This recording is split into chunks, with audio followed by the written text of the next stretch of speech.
Hey everybody, this is Will Chow from Will's Personal Development Show, coming to you from willyoulaugh.com, and today we're going to be covering some of the major lessons I learned from Principles by Ray Dalio in 7 minutes or less. Now, if you're not familiar with Principles, it's a book written by the billionaire Ray Dalio. He made his money as a hedge fund money manager. Basically, he gets the money from other people and then he invests it in companies and other assets, stocks, commodities, bonds, and so forth. And he's been doing that for decades and has done very well for his investors and himself. Now, he's been endorsed by many big names such as Bill Gates and Tony Robbins, and this book is broken into three major areas. The first is a memoir. The second is his life principles, which he recommends everyone read from start to finish. And then the last part would be his career/business principles. So I love books like this because it truly outlines his principles for success, which unfortunately many other books by billionaires, there's over 150 books written by billionaires and other successful people, they don't always do. Like, you get really excited when some really successful person, say Michael Strahan, or whoever else, Richard Branson, releases a book, but then you read it and it's just a memoir, and it's hard to kind of decipher how you can be successful too. Now, this man has done the job of truly outlining the process, and I would have to say it's incredibly good. Now, one of the big principles that is a highlight for a theme to all three of those sections is radical candor. It's also called radical open-mindedness.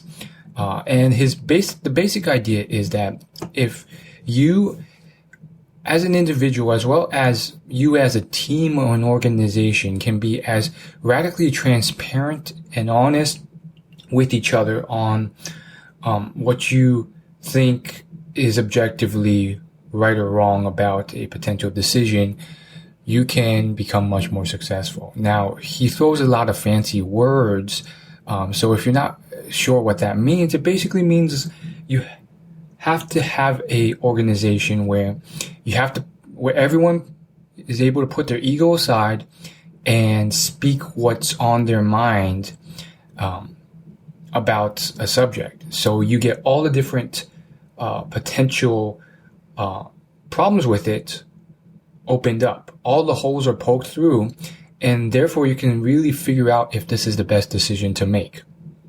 I think this is probably one of the best themes of the book, and it's something that really requires judgment on your part and analysis to really get done, as well as emotional control.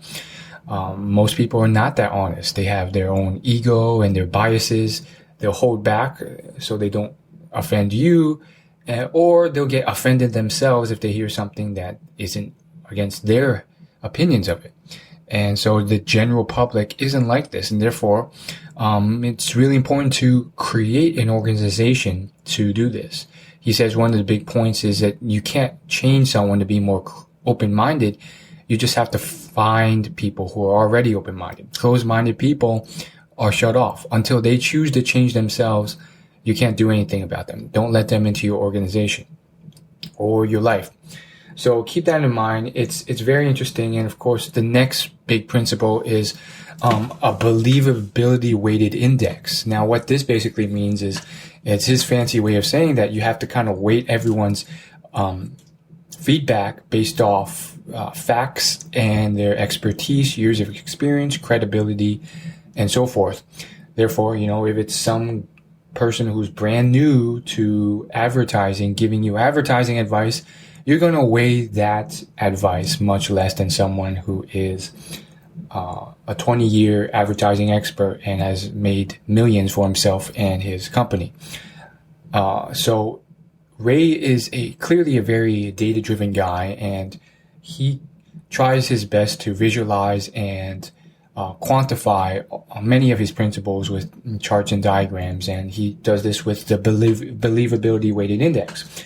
In fact, in his company, every employee has an app, and when they vote, the app has already factored in all those factors I've mentioned and more, including your years of experience, the topic that's being debated about, and so forth. And when it's time for a vote, everyone enters their choice in the app, and the app, using its algorithm and all these different weighted factors, comes to a conclusion based on that. He also has override levels for managers, where they can kind of override the believability weighted conclusion sometimes, not all the time, and veto it and go in the opposite direction. Now, I found that interesting. Perhaps it's more of like a checks and balances system. In the rare case that, the believability algorithm is wrong.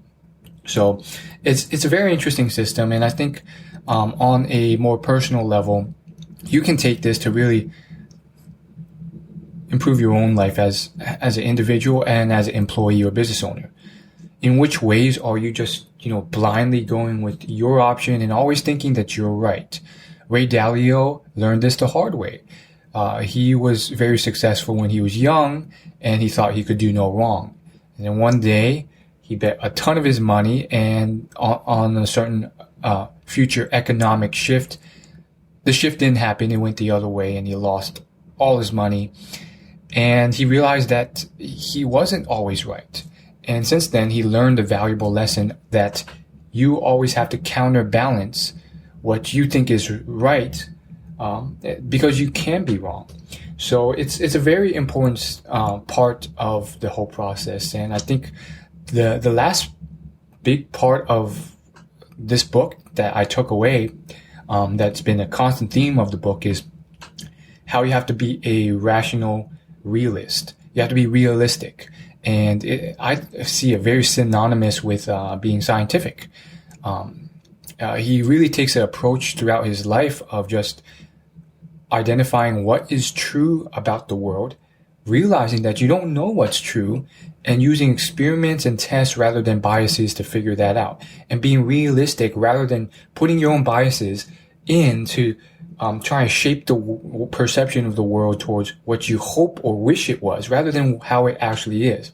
And by doing that, he can constantly iterate and use that knowledge to improve his life. I think you can apply this in pretty much every area of life. Rather than get mad, figure out what works. So thanks for listening, and see you in the next episode. Hit that subscribe button.